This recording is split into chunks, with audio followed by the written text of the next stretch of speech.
Order. Good morning, everyone. As usual, we always like to go around the room and have our guests introduce themselves. And we'll start over here in the corner with Mr. Ed. Edward Williams, attorney. Brett Nickel, attorney with Ed Williams. Good morning, Peter Poulos, president of ICAP. Tony Cochran, videographer. Marty Kinzel. Just Marty person. Kinzel? Just Marty Kinzel. Witness. Witness to history. Karen Everly, director at ICAP. Back here in the corner, Heidi. Barb Backo, CCAI. We do not have the previous minutes, so we will not be able to approve the prior minutes. So moving on, we'll move on to the licensing report. I will struggle through it. Very Quick. Pardon me? Yeah, we'll back that up. I'm sorry. Thank you. Thank you. Is there anyone that wants to address the board from the public?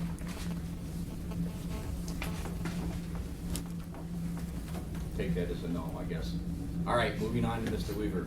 All right, appraisal license report. Associate real estate trainee appraiser for November, 471. So we've seen our low last month at 456. Certified residential appraisers, 2,421. Again, October we saw our low after the renewal of 2417. Certified general appraisers, 1,379. 1373 in October, so that was the low after the renewal.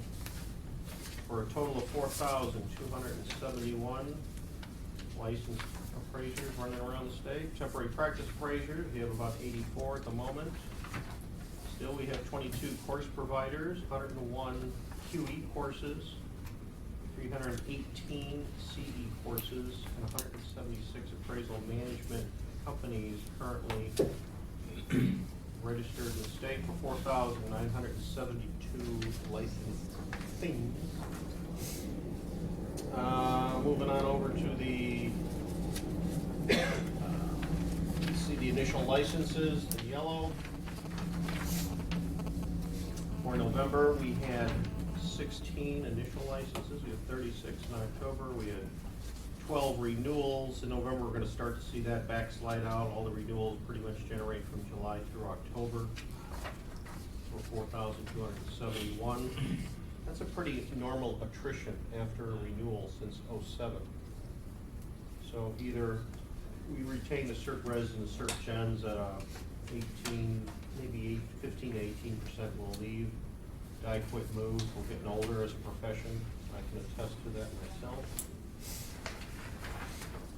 All right, real estate appraiser exam pass rates. We were hitting 50% in November. 4 of the cert gens were tested, only half passed it. 4 cert reses tested, 3 passed that. And actually an astonishing good show by the associate trainees for at 21. That's the highest I've ever seen. Wow. That is the highest with an 81% pass rate. That's the highest I've ever seen. Now our test is suspect. Where they got the answers. Yeah, I don't know. All right, I'm gonna go right to Fairmark's numbers. Seeing as how it is court day, we do not expect to see him until a little later. Activity for the month of November, current caseload 112, that may be down since this was written.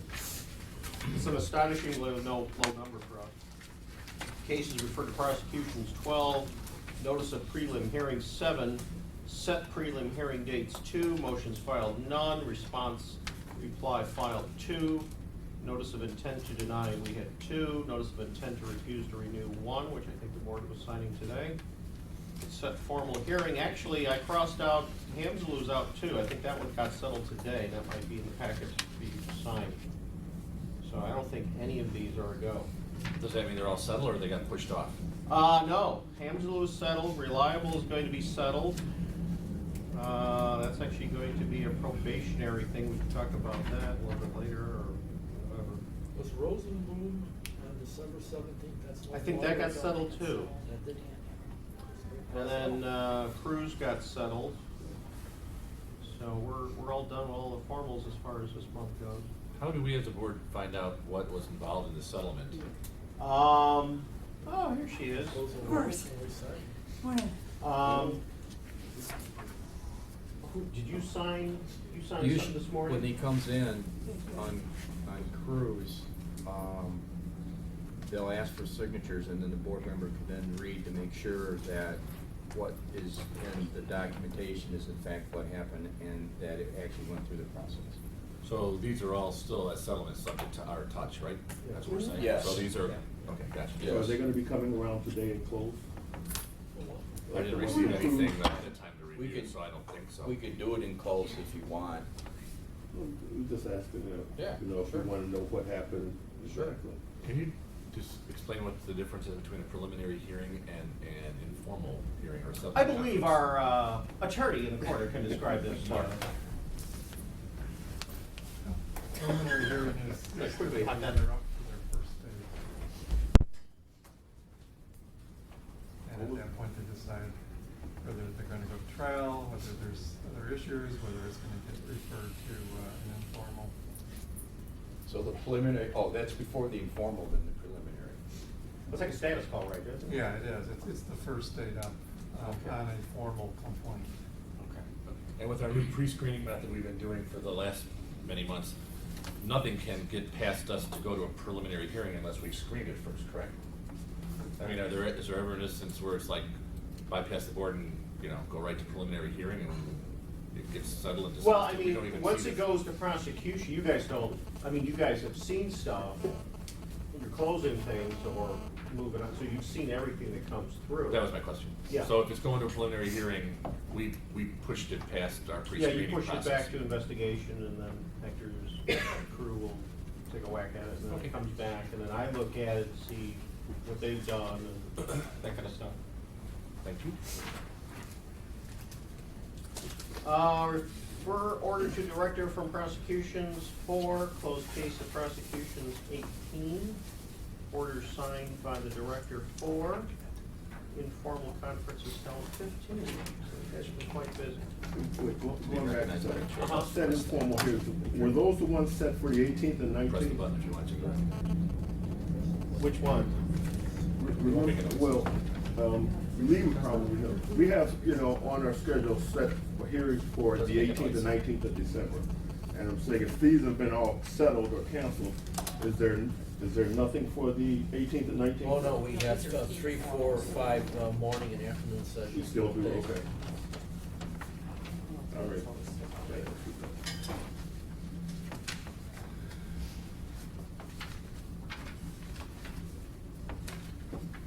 You done, Mr. Weaver? You want your administration? I'll do my little reporting thing. All right, so yesterday I stayed home to watch TV and eat bonbons. No, actually, I was working on, in your package you see a log sheet called First 500. Is that about the Greek? Right, right. The Spartans and the Spartans. Just so that our viewers can see, I am still In charge. in charge. Could I know, Sparkly? All right, first 500 log is going to look very similar to the other log. I've darkened up to make it look a lot different than the original log. The others. This is just for trainees. And what did I do yesterday? I created this form and made it an interactive PDF. Oh, excellent. What does that mean? That means at the bottom, you won't see it on this page, but at the bottom, when you see it online, when I finally upload this, you're going to see a reset form button and a print button. I don't think they'll be able to store it, but they can print it out as needed, or I'll have the regular form up. They can print the form out like normal. As you can see on this particular form, there's no space for them to tell you what the supervisor did, because first 500, the supervisor has to do everything with them. There is no separate thing that the supervisor is going to be doing. They're going to be going out with these people on the first 500 hours, or 25. So I actually wrote in there's actually a log 500 explanation sheet that's going to go with this. So we tell them at the very top, this log is only for associate real estate trainee appraisers issued after Jan 1, 2014. We were able to push that date out to the end of December, so effectively we'll start it in 2014 rather than jam up everybody at the last part of this month. So I'll have this put up online for the appraisers. Then anyone who gets issued a new associate trainee credential after Jan 1, they will have to adhere to this form. People who already are associate trainees will not have to do this form. It's too much of a pain in the butt to try to backtrack and make people go back and do stuff that's crazy. So we're not gonna do that. So the form essentially looks very much like the other form. They still will have signed certification, they'll still have detailed significant contribution stuff.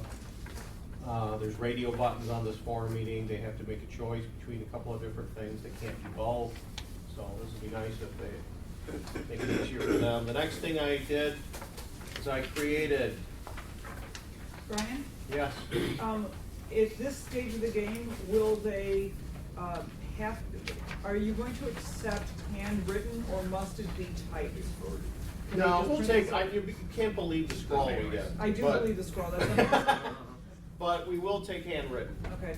Because Thank you. we've actually had people who are not on the internet. Astonishingly enough, I don't know how they do work, but that's something. Okay, thank you. All right, now the supervisor trainee form has been resurrected. The only thing that's changed are, instead of having a 2-year prior clean history with the department, it's gonna be 3 years, like the AQB changed. Other than that, on item number 3 on the second page on the requirements, there is no grandfathering supervisor trainee relationship that occurred prior to January 1, 2014. So we'll start this up again on January 1st. Yes. If I'm a trainee and I've done 25 or 30 appraisals already prior to January 1st, we really only need to do 200 hours under direct supervision technically, right?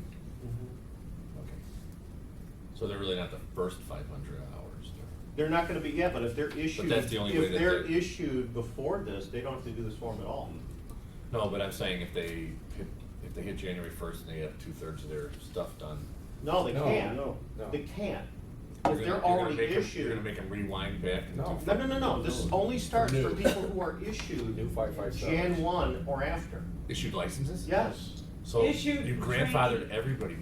We have to. Yeah, it'd be a It's nightmare. insane to Okay, well, that was my question. Yeah. How are you gonna monitor Yeah, that? we can't. Well, that's good news for everybody who got their training license. Yeah, this is gonna start, yeah, so it's kinda like next year when we do the supervisor training course, it's just gonna count as we do it, we're not gonna go back in time. So you anticipate a rush on December 31st? No, not necessarily. No. I can tell them through ICAP that they have to get this. But you see, the funny thing is with the trainees, you don't know where they're coming from. Good.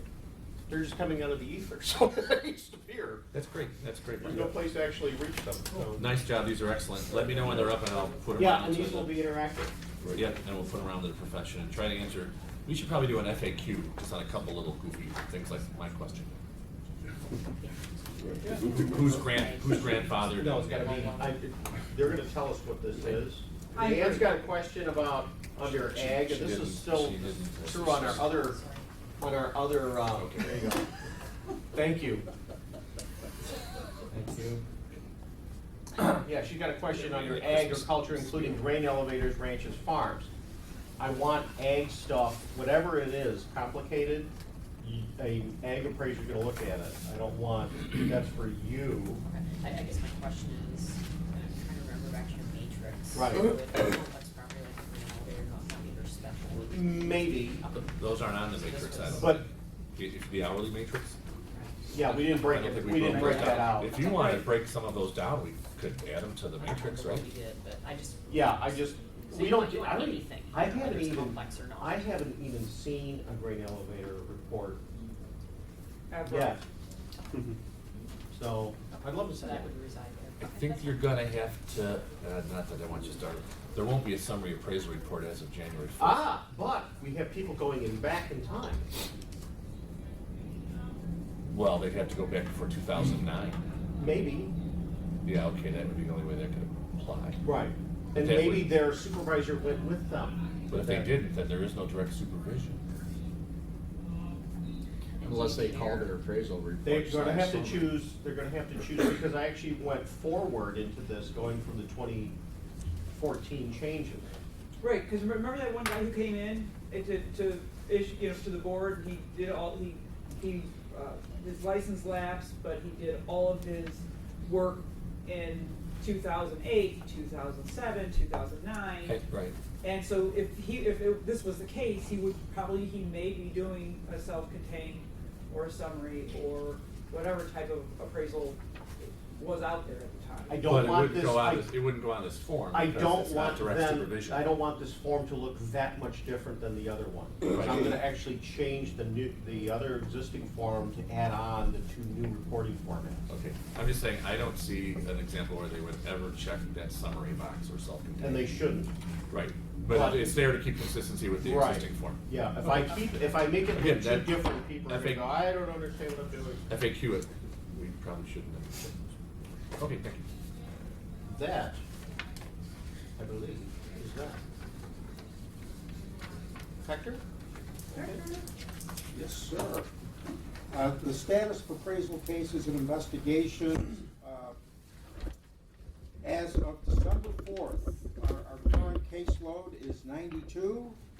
Caseload over a year old is 40. New complaints that have come in, 21. Complaints or cases referred to prosecution, 16. And total closed, 28. Not bad.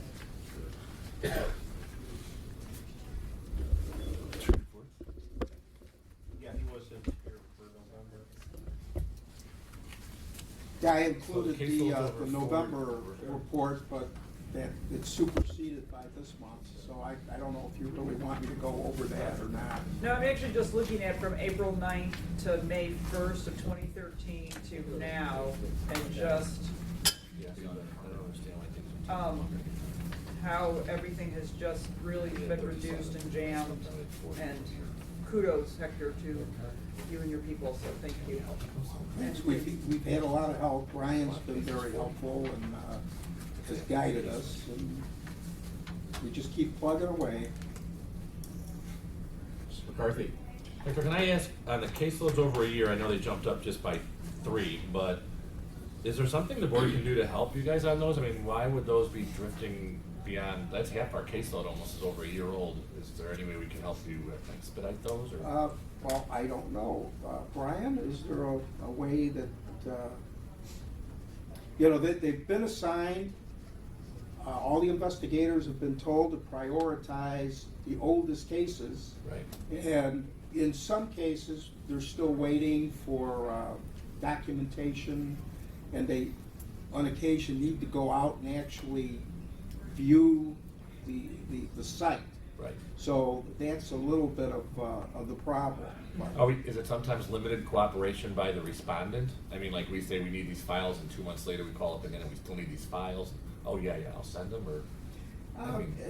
Some of it is that, some of it is, it's different. Some of these cases are so old that it's a little difficult contacting some of the respondents. But, Right. we're doing our best. Is there a point where we can throw in the towel and hand it over to Dan and say, this is just lack of cooperation, and those come to us all the time where we just say they're not cooperating, and we just do revocation on those individuals for just.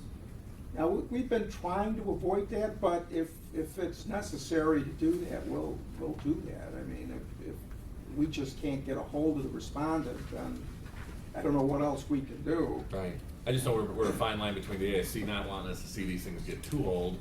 At the same time, I know you guys are doing everything to try to get all the information out of the respondents, but if we have a half a dozen or so where they're just not cooperating with the department. Some of them are, like Matt sent me a voluminous response. I responded, and it needs time to parse through. It wasn't like an email, it was pages and pages of stuff. I finished up the oldest one you had on the thing, that's for you to sign today. Oh, the old man. Yeah, this was an old case that involved 5 or 6 multifamily buildings in a little town called Winona, which I actually do know where that's at. Yes. And I actually drove it and measured a couple of them a long time ago, but you get jammed up doing these things. And it ended up, I set this person an AWL because it just wasn't worth dragging them in. That's from an 08 file. I mean, literally the date was running out. so I needed to send them something out. And it wasn't that horrible, it was just form problems and technical things, and why didn't you measure this? The place was empty for 10 years, and one of those deals. So. Check your. Yes. I assume these are old enough that they, are there any that you feel could warrant from a certain probable cause type eyeballing, where we just look at them again and revisit them again and Like say, look, does pre-screening with this the even factual have information. merit? Yeah. Correct. Would that be helpful? Well, we could try that. One particular instance, we have a situation where we have several cases, actually more than 5, I believe, with the same respondent. Oh, yes. Yeah. They saw them today. Okay. So One-eighth of that's our complaints. one of the issues, is that we're waiting to kind of tie it all together so that we can get rid of this whole block. Right. But, you know, offhand, I can't remember exactly how many cases are there, but there has to be at least 5 or 6 with the same respondent. And One of our frequent flyers. But we have in the past, when we've had that many hits on one individual, we hardly waste time ripping all 5 apart. We just bring them in and start to talk to that person. Okay, all right, well. Yeah, that's a closed session thing. Sometimes, I think when we look at probable cause, and there's an issue in the complaint, there may have been some this morning, does not comply with use value. Sometimes it'd be helpful if there's an investigative report that's behind it, where that there'd be some substance to make that call. Because sometimes just looking at the report for face value, you know, there may be some issues.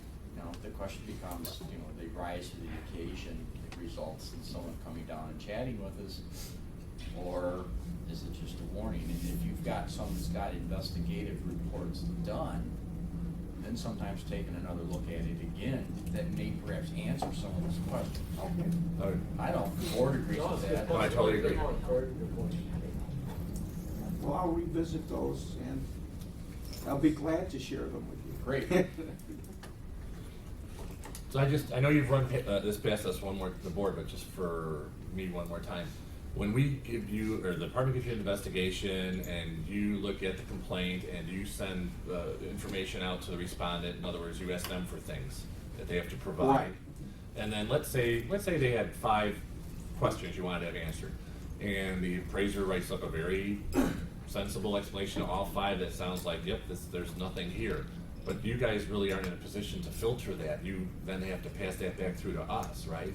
And then we look at their answers based on your questions, and we decide if it's, which I think is what Jim is talking about at this point. No, they write up their case, and even when Matt and I have talked on the phone, and he's kind of lost on a couple things because they're technical, I say, write it up, recommend it go to legal.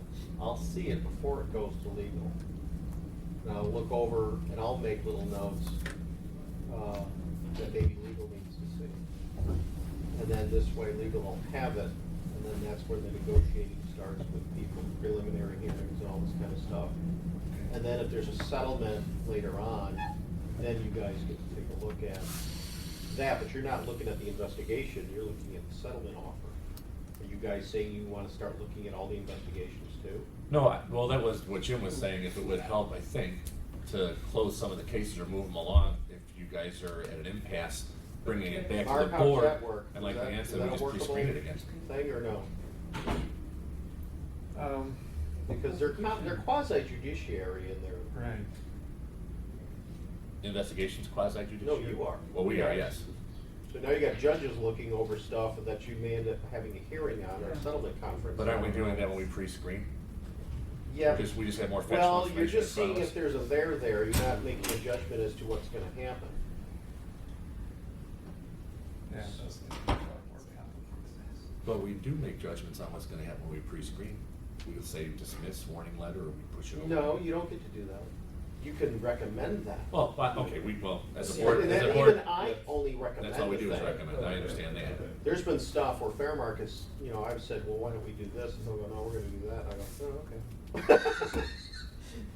Okay, just looking for ways to. Well, in summary, if there's anything that we can do to help expedite Yeah. some of these cases that seem to linger because I know our objective is to try to minimize those numbers. Right. So we just, as a board, make an offer and say if there's anything that we can do to assist or help, we'll run it through a probable cause committee and we'll work with it that way. Just let us know. I am thrilled that we're only lingering on 40 things, Yes. as opposed to 400. Right. Yeah. I just looked at it as it was half of the. Well, and Dan made a point this morning where the numbers will start to look worse again because the 40 things are complicated, are long, they're a Right. big process, so Right. you know, if we can focus on those and then moving, There's likely, if there's 40 of them and they're over a year old. Lee? Oh, sorry. My bad. Is that Robert's rules? No, I'm just It saying. is. It's like flicking It's ice. Santa's rules of order. All right, Christmas version, okay. If we have 40, they didn't go through the probable cause. Right, because we're over a year old, right? Yeah, so it may well be beneficial for us to take. You could, That's an excellent point. because you guys actually started this in like November, October last year? Something like that. You know, These are so just a complicated. thought on that. We don't know if they're complicated. Oh, I It's thought taking a you long just time said to they gather. were. Some are probably, like the guy who has 5. Yeah. Close. So from that perspective, there's no problem with this. Yeah, I don't know if that's good procedure. to Okay. Kind of go back Mm. in time. Just a thought. Any other questions of Hector? No. Thanks, Hector. Moving on to old business, I asked Brian to throw that on the agenda, and the reason that I did, for the rest of those that are here, Danny Wiley came in at the last board meeting and was asking if the Fannie Mae 2 to 4 unit form could be used for a drive-by. And the form itself has boilerplate that specifically says you cannot do that.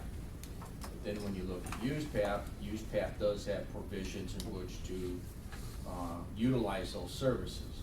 And it seemed as though we had, some of the board members, everybody had different opinions on it. I was trying to get out, or I'd like to get out ahead, or in front of this, in the event we would receive a complaint.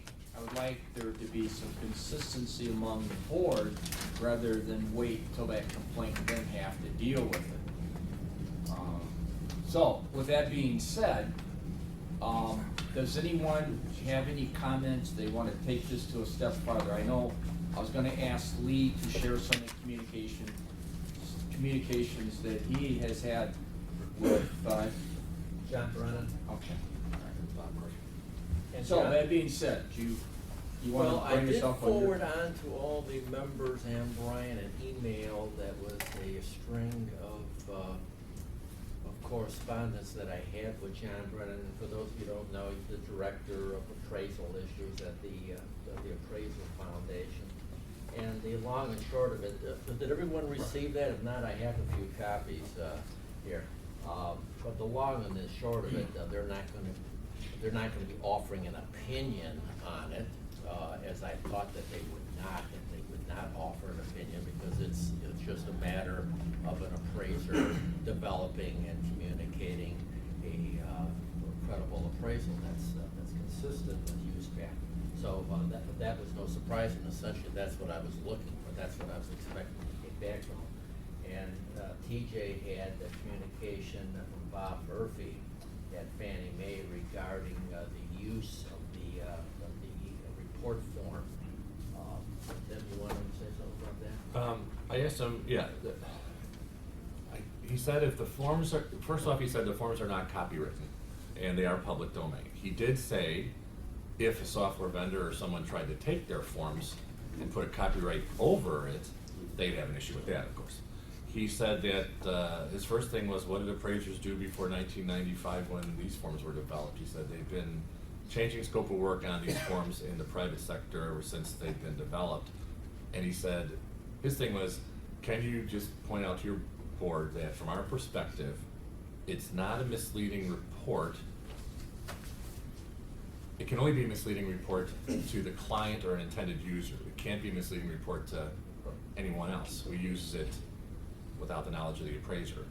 So he said if you have a client that's saying, I know there's no drive-by form for multifamily, we don't wanna use a 20-year-old form because it's not as, it doesn't come close to complying with current use path issues, and you were to use one of these forms today and add additional certifications into the report explaining and expand on your scope of work, and your client understands that, and he said, who are you misleading? So, he didn't see any problem with it. And Danny, while. He said, no, he actually said, we do it, he said, Fannie Mae, Tim, we do this ourselves on our REOs. He said, how do you think we get our REO appraisals done on multifamilies? We tell them to use the 1025 and do it as a drive-by. We've been doing it ever since we developed the form. He said, that's a different division down in Houston, and he gave me a guy's name if I wanted to call him, but I thought, why start calling all these people? It made sense to me, so. And Danny Wiley was gonna send you the addendum that he had referenced when he was here in November. Did he send you something? I don't know, I was on vacation for Okay. most of that, so. There is, oh, Yes, Maureen. Thank you.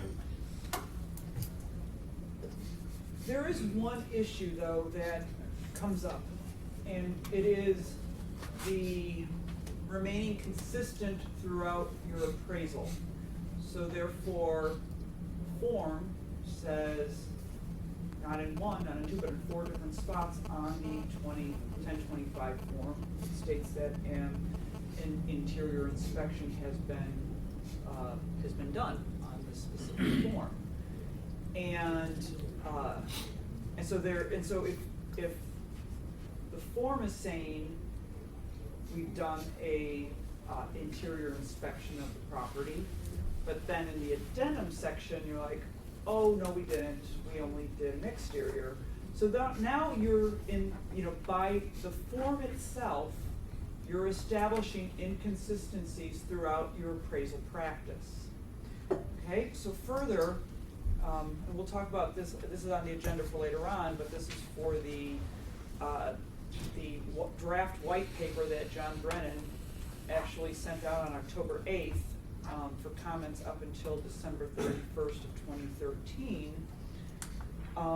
In use path under AO 21 found through lines 111 through 116, it states that clear representation of the valuation service to be rendered in the engagement communication scope of work description or contract, as well as in the written and oral correspondence with the client, should assist in ensuring the intended users are not misled. The scope of work that is embedded in the form itself states that an interior inspection has been done on the property. Okay, so that is embedded.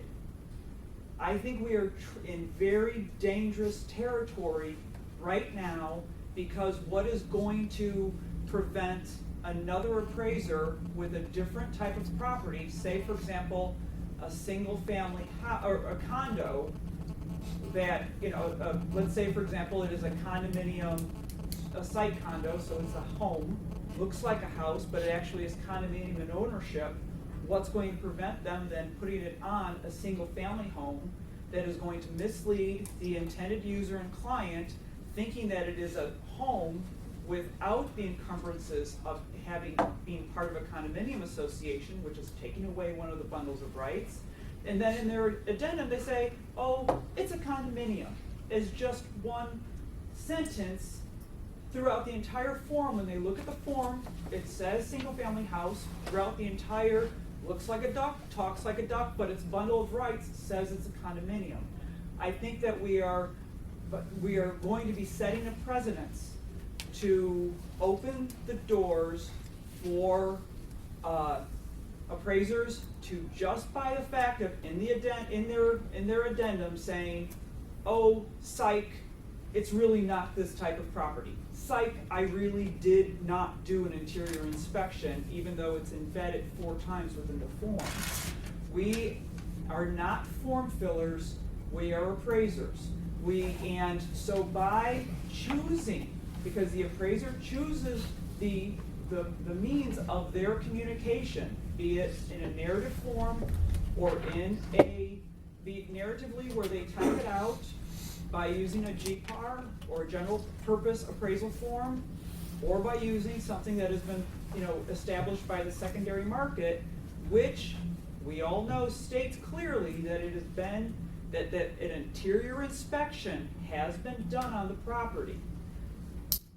We are setting ourselves up for a very dangerous precedent by saying that the form is now leading the scope versus the appraiser, and by using the form that says not in one, 4 different times, interior inspection has been done for an exterior only appraisal, we are entering dangerous territory, and I am very much against it. The only thing I want to add is, I think on the products that Danny was talking about, I think the only intended user was the bank. I think in that particular case, the bank was saying, yes, we realize the form says this, but it's only for us, it's not going any farther than us. And I know in the past, we've always said the form may or may not comply with USPAC, but it's your appraiser's responsibility to take the product and make it compliant with USPAC. So I don't know if it would be misleading if David is the lender, and David asked that I use this form to arrive at this value. He understands, I understand, it's not as though it goes to Tom, now it could be misleading to Tom. I just wanted to bring that point up. And who's getting psyched on that? No, there is no Cert psych. 23, but we have Cert 23, which, I was saying goodbye to Pete, I wasn't harassing Oh. him or anything. but we have Cert 23, which clearly states that it's not only the client, but it's a whole host of additional intended users that has been proven in law. Cert 23 has been proven in law just by putting that little addendum in says, Cert 23 doesn't count. Well, it actually does. It has been shown in court that all those additional intended users are a part, they're secondary intended users of the report. No such thing. It's just It actually state, but Cert 23, by putting in that little caveat that says it doesn't count, actually it does. That has been shown in court. There is no caveat that says it doesn't count in Cert 23, but Cert 23 says who can rely on the report. It has no foundation in USPAC whatsoever. We don't have to comply with Cert 23 from the perspective of misleading, from a misleading perspective, because we're only concerned about the client and intended users that we name, not people who want to rely on the conclusions of the report. And maybe the courts will cite it on the side of Cert 23 if a case was to go to that, but that's so far beyond our authority as a board. I think, Maureen, I know exactly what you're saying. I know that it's a problem. I know that it's like you want everything to be black and white and there's this little bit of color sprinkled through the report, but the client understands that. They know it's a sophisticated client who's ordering these types of assignments. It's not someone. And your example of putting a condo on a single family, that's a whole nother argument that I'm not even gonna touch, because that has nothing to do, I think, with what we're focusing on here on the form structure. I'm still not seeing. Well, I was gonna say that, piggybacking on what Tim's saying, there's the client and there's the intended user and there's the appraiser. As long as those parties are clear on the scope of work, and there's a whole host of issues in the form that need to be addressed. That's why I was interested in seeing what Danny had developed, because I'm surmising that he went over it with a fine-tooth comb and addressed each issue. And as long as it's clear and the conflicts are resolved in black and white, I don't see a problem for the particular, for the particular situation that we're dealing with here. I don't see a problem. I see the problem if our concern is with what might the least capable appraiser do with that product, then we're going to be really hamstrung, because we won't be able to do anything, because we all know that the least capable is probably going to have a challenge just developing and communicating a very simple appraisal. I just have a couple of questions. I'm not sure who these are addressed to, but so I understand this is more of a commercial ag appraiser who doesn't deal with forms. But this work product that goes to the intended user, the client intended user. Are you saying what will happen is the boilerplate language saying, I inspected the interior will remain there? It's in the boilerplate, but there'll be an asterisk sort of next to that saying, sorry, my fault. Wow, you got her, young lady. My You're south of apologies. 80, aren't you? But there'll be an That asterisk reminds next me. to that, and then the appraiser will sort of type in, oh, but by the way, I only did it exterior. Is that what's gonna happen? I don't know Or- what You can be can't, done you can't with put an asterisk next to those forms, you actually have to then, so you have to read through the entire form first, and then look at the addendum. I don't know what can be done with the software. I know on the software that I use for the old forms, for the old residential forms, that we're able to delete certain certifications. On occasion, I'll use the old 2055 form, which has certain references to scope of work and restricted appraisal certifications 8 and 9 that we're actually able to just erase as if do not apply. I don't know what can be done with the form itself, but my thinking on the whole thing is, if we're dealing with the bank as my client and I'm the appraiser, and it's clear what the expectations are, and you're dealing, as Tim said, with sophisticated users, you know, they're aware of the inconsistencies, and as long as all of the inconsistencies are addressed and agreed to between the client and the intended users, again, I don't see a problem. Okay, and that's where what I thought you would say. Let me follow that up by next question. If that's the case, you have an appraiser and a client who have agreed that this is the way to proceed, a specific intended use, a specific intended user for a specific situation, why do we even care? Who would ever complain? Right. That's my thinking. thinking. What's he asking? Who would That's ever, my right, thinking. who would ever step up and say, this is misleading, I ordered it as a drive-by, oh wait, it's not misleading, I am the. I got it, David, then I'll That's the get answer. Tom. Yeah. Wait a minute, Just were say you at done? the- Well, and I guess, just let me follow it up by, I don't know what he wants us to do, bless something, that's getting into dangerous That's part territory. one. No, he doesn't So want I'm- us to say they can't do it, which we have been telling people, he's concerned that appraisers in Illinois are calling and talking to the board and the department, they're being told, and we're giving them direction, we're saying you can't do that. Or their impression is, that's their, that's something. So he says when one appraiser hears it, then it starts rolling around, all of a sudden everybody in Illinois thinks we can't do this, and Danny's like, what? Well, How did as this a happen? general rule, it's not, it does produce a misleading situation, but for that To who? specific, to the public trust, which is what we're here. But for this specific situation, to me, it's a moot issue. Yeah. Because it's gonna, why are we even talking about it? Yeah. Yeah, David, you know, I agree. forgive me for my ignorance, but I wasn't here last month's meeting, and when you keep saying he, are we talking about Danny Wiley's Yes. position Can I that he put to us? Yeah, And- it's a good question. And he said that, what, I guess, what All did he right. say? Yeah. Oh, go ahead. The Tom. background, okay, David, that's a great question. The background of this is, the industry out there, the banking industry, uses Fannie Mae forms and software and have millions of dollars invested in being able to get them, read them, rip them, review them. All right. They have a need for a product that doesn't exist because of what's happened in the last 6 years with the housing crash. They need someone to be able to do drive-bys on multifamilies when there's hostility to get you into the building. He's doing them in all, and everybody's, even Fannie Mae's doing them. They're doing them all over the country. His concern is, why can't we do these in Illinois? What happened in Illinois that they're not seeing what the other 49 states and the federal government is already letting people do? Okay. And so his concern was, if we as appraisers aren't allowed to do an evaluation like this for a client, who do you think they're gonna go to get to do it if we don't allow people to do it? And we're the best qualified to do it. We actually have standards that can teach us how to do it correctly. Otherwise, if we are gonna be rigid and say we're not doing it because of a word on a pre-printed form, then we basically let everybody else run in and say, well, we'll do that.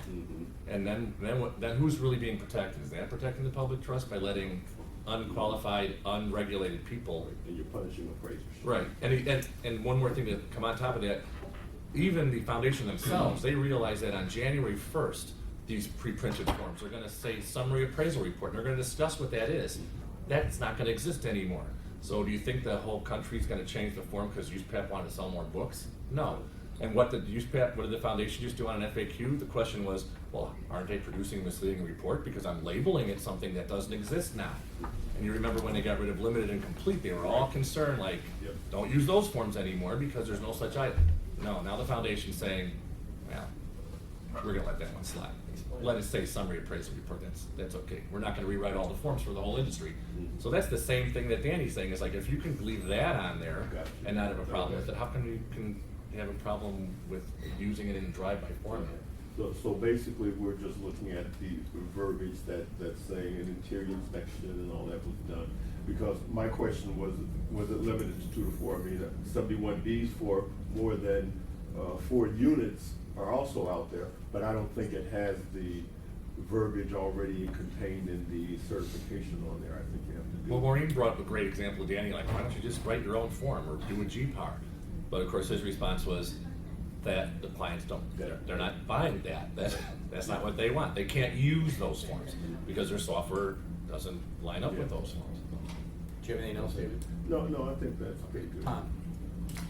I don't think this is much of a problem for most banks unless they get into court with it.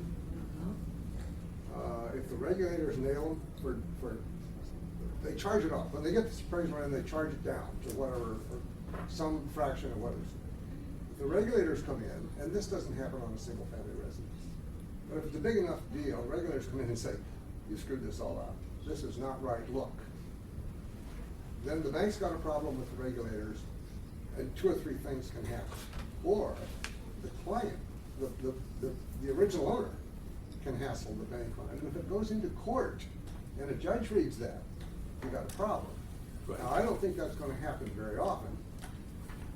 And in our case, we certainly aren't gonna worry about it, but if I were a very big bank, I would say, this is just flat sloppy business practice. The least we can do is accept a footnote explaining, this is what's the real situation. And if everybody knows in the form of a detailed footnote exactly what the situation is, it may be okay and it may get by a court. Otherwise, any judge who looks at this and says, this is what you said happened, this is what actually happened, and throw it all out. Right, but that's not us. That's so far past our board again. I mean, you're taking this now past our authority into the courts. I agree, but what The we're courts rule concerned against- is the bank is the user here, right? Yes. And the bank is the one that can be on the short end of the stick if it isn't right. But do you think it's up to the appraiser to let the bank know that? To tell the bank, if you're too winded in court, this is 10 things could happen. I mean, there's so many things that could happen. No, that's true.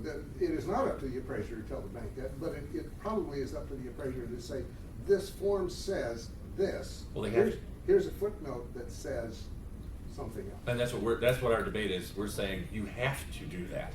You have to put that in there. Otherwise, you are in violation of USPAP. Well, yeah, as part of the engagement, there's a Okay, if clear that's- understanding between the parties. In the situation for your bank, how do you handle, you must have foreclosures. We don't get it. Well, like the one that Solid you as a did, rock. Yes. right, the one that you did. Are there situations where the appraiser cannot get into that property and you need to know what it's worth? Probably. Okay. How do you go about that? How do you go about getting a valuation on that? If it were a 2-unit property, how would you go about getting a valuation if you can't get the? We would do that. We take a drive-by. We get the best qualified opinion that we can get our hands on and say, this is the best we could do. This is what we would tell the regulators. This is And what we could do. Okay?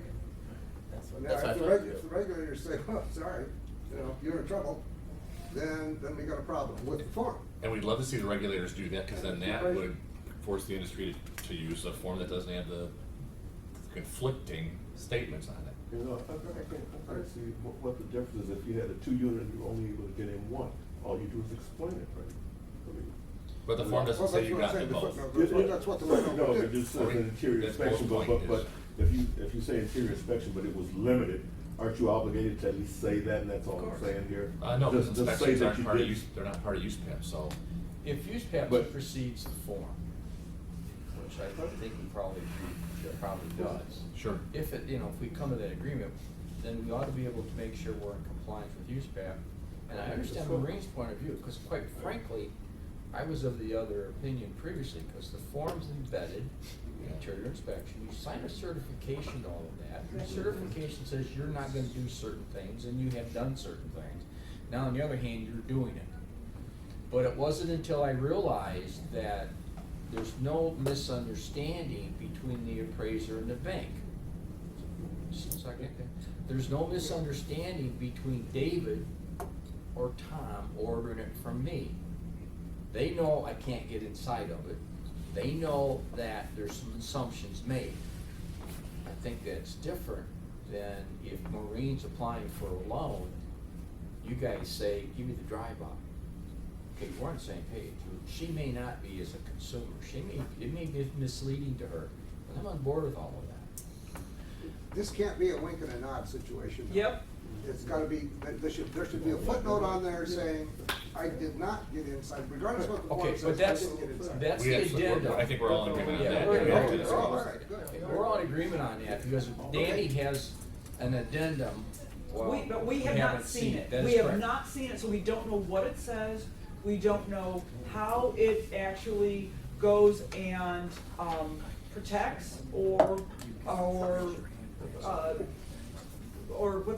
goes away from, the form and, and supersedes with use path and how that works. We don't see or know how that is written.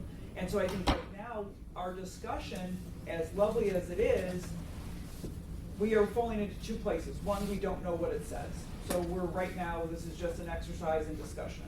The second thing is what is then it going to, we have Danny, who helped write a lot of the use path language, what he has to say, what's gonna go with the lowest common denominator who barely sleeps through his use path class. That's gonna be up to us to decide as a board, if he does it right. I think where I wanna go with this, and then I'll get back, where I wanna go with this, I'd like to get some consistency. Let's assume that there is adequate disclosures, an addendum explaining clearly what's going on, the scope, what's been done, etc. And Maureen's correct, we've not seen any of this, we don't know the documentation, we don't know how things are phrased to make sure that it's not misleading. All right, please. I don't think our purpose here today is going to be to give a blessing to whatever Danny would have developed. I don't think we've ever done that. I don't think that's our purpose. I think it's enough for us to say the appraiser is responsible for developing and communicating a credible appraisal consistent with use path and with license law and rules. So from that perspective, I was curious to see what Danny had developed, but again, it goes back to, yes, there are a lot of obvious conflicts in that report form, and the scope of work that I've agreed with my client on, the bank, the intended use for pre-foreclosure. So I wouldn't want to approve a form or someone's attempt at reconciling all the conflicts. It's enough for us to say, hey, it has to be consistent with use path.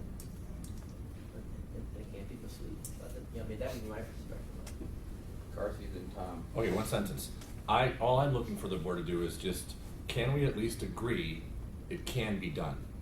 Not how it's gonna be done, but can we agree it can be done? Can we agree use path gives us the tool to do it? We're not gonna tell you how to do it. I know how to do it, I'd write it, but I could write it. all of us at this table know how to do it. I mean, so, I got down here first. Can you? Yeah, I'm interested in protecting the bank here. If we're gonna agree on something, it should be clear that the appraiser has got to say something. Okay, you can use the form, but you better say something that covers you in case the bank comes back on you, or protects the bank in case they get into litigation. but that's what I'm Well, asking. yeah, this If they would do be- that, then you agree it can be done, right? Yes. Okay, well, that's all I'm asking. Well, I I'm think not it can be asking how done it's if. done, just It can be done that. if. Well, the question becomes, appraisers should have the ability to be able to do this USPAP allows us to do it, we're really beating this to death. Yeah, we are, but let's. Form or no form, you can do it. We gotta hear it out. That's my opinion. We gotta hear it all. Leanne? And I guess my Not the point is, motions to- I'm a little concerned with that because it's not our decision. All of that responsibility rests on the head of the appraiser. 100%. There's no recipe, there's no right and wrong. We should never dictate whether a form can or cannot be used. No. That's not our Yeah, purview. Even going because- back to I agree. his original concern that we've been telling people they can't use form. That's not our job. It doesn't drive scope of work, it's not, it shouldn't be part of any of our discussion. It goes back to, we can't comment. We can't comment. It resides solely on the head of the appraiser to determine an appropriate scope of work given the intended use and the relationship we have with that intended user, period. The question is can the appraiser take the form and make it USPAP compliant with the language that's embedded in the boilerplate? That's really the ultimate question. It is. It's the appraiser's responsibility to make sure they issue a compliant product. It's That's not correct. us to tell them how to do it. That's correct. That's what they do. My only question was, there just seems to, there was some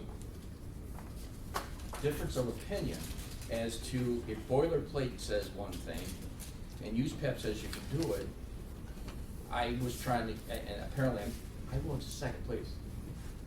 I was trying to get ahead of the game so that when the complaint comes in, we've already had this, maybe we can't get that far. Well, we don't want one board member saying, you're gonna get posted, another one saying, you did it right. And I guess, I'm gonna ask you, Maureen, because I know you're coming up next, but would your answer be that you could never use this form for a drive-by under any circumstances? Is that your position? I am not gonna answer that question at this point, Okay. because I'm going to actually use John Brennan's words. He's not here. He's over there. As stated, because it started out with Lee quoting John Brennan, who is the Director of Appraisal Issues with the Appraisal Foundation. As discussed previously in the other 9 pages of this, no form or product in and of itself is USPAP compliant. Some forms or products completed properly may very well comply with USPAP for certain assignments. However, the responsibility for complying with USPAP rests with the appraiser. We'd all agree with that. And so I will not state at this meeting or in any other public forum, I will not answer your question, Tim, because you're actually asking me to give a blessing on something that may or may not be USPAP compliant. And so, because the form, again, I personally see inconsistencies that go from the beginning of the form all the way to the end of the form. And one of the things as appraisers we need to do is remain consistent throughout our appraisal process. So in the valuation process, the client and any of the intended users actually logically can see what we're doing, so at the very end of the entire valuation process, the value makes sense.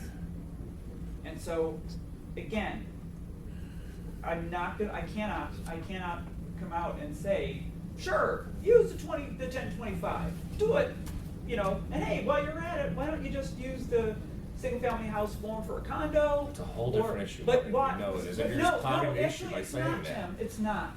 It absolutely is not. How can you absolutely say it's a different issue when the client's like, hey, I don't, my Fannie Mae doesn't like to have condos because it's gonna give us a different lending, we have to actually charge a different interest rate, or it doesn't go into the lending product. So the client is saying to the appraiser, hey, put that on a single family form.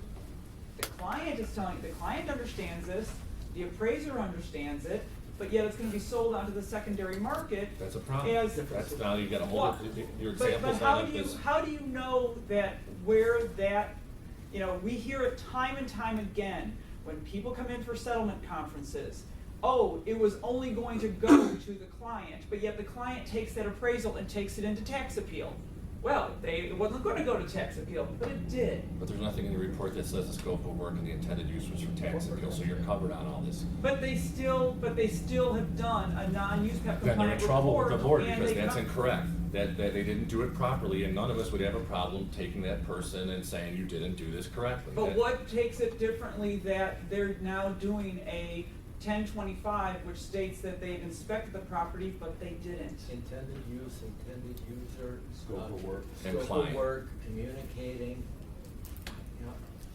But the scope, again, you've got an embedded scope of work. But you see, you've you are got making the embedded form intent- drive, you're making the form making- drive the I'm, project. I am not making, I'm making the inconsistencies apparent that There are no we've got inconsistencies to the intended user. inconsistencies between scope of work, intended user, intended use. It's inconsistent from, and so therefore we've got inconsistencies with what it says on the form and inconsistencies with what it says on the, in the addendum by the appraiser, that we haven't even read the addendum yet. So we've got, but I'm just saying that there's inconsistencies, so how, at the end of the day, do these inconsistencies from embedded language, how do we juggle that? And who And is- how, and would we, why wouldn't we give our blessing to something such as that? But who is reading them that thinks that they're an inconsistency? Yeah, we're not giving a blessing. Who's making that determination? It's not the client, he knows what he ordered. Yeah, if the client and the appraiser are in full agreement, where's the inconsistency? Where's the confusion? My issue with this is this a bank, is this the bank came up with this, or did an AMC say, here's a solution to a problem you have? Who cares This who is came up our- with it? No, it's important because AMC is now a client, now they get to drive how this gets done. The bank is like, yeah, whatever, this'll work. Bank isn't thinking about this. Bank isn't saying, you need to use this form. AMC's going back to them saying, you can use this form, bank. We'll have our appraisers do it. My issue as the appraisal management coordinator is, how culpable is now the appraisal management company for driving how correctly this is done? See, I think that's what You'd he have to find wants. that out in I think that's investigation. where he's going, and that's what troubles me. You think I'm going where? I think this is what is really happening here It's- is they're asking for a blessing to be able to drive Oh, no, the no, bus. I don't want us as a board to give them a blessing. I don't want No, that. no, I'm just saying, I've never asked for that. All I'm asking the board is to say that as a professional appraiser, I know I can use that form with the client and I can make it use PEP right. I know I have the ability to do that up here. Right. That's all I'm saying. Here's what I I'd know, like and to I know get. this PEP's giving me the tools to do it. I don't care what the AMC's doing, I don't care. Well, wait, I back up on that. As a client, I'm gonna make sure that when we discuss issues, everything is clear with the engagement letters, they understand what I'm gonna be doing as scope of work, they know that the form's inconsistent. I'm gonna have alarms all over the form that talk all about that. But we can't judge that today, because I don't have it, you're not reading it. That's gonna be, once a complaint comes in, and we're gonna look at it at face value. What I'm trying to do is not throw the baby out with the bathwater. I don't want a board member to say, wrong form, you're guilty, and go no further. Here's what I'm gonna get that none of you will see. Mhm. I have this AMC wants me to do this form, can I do this? That's the email I get, and what am I gonna tell them? You can't tell them anything. I have to tell them something. Why? Now you're giving direction to the industry. What on do how I to just do- delete the email? No, you go back to the person and say, as long as it's UPAP compliant, that's your answer. Right, you're I responsible. don't care what form you're doing, I don't care what day you're Then doing it out of the decide, week. I then make a don't- motion for that. I'd be That's happy how to. the answer has to be done.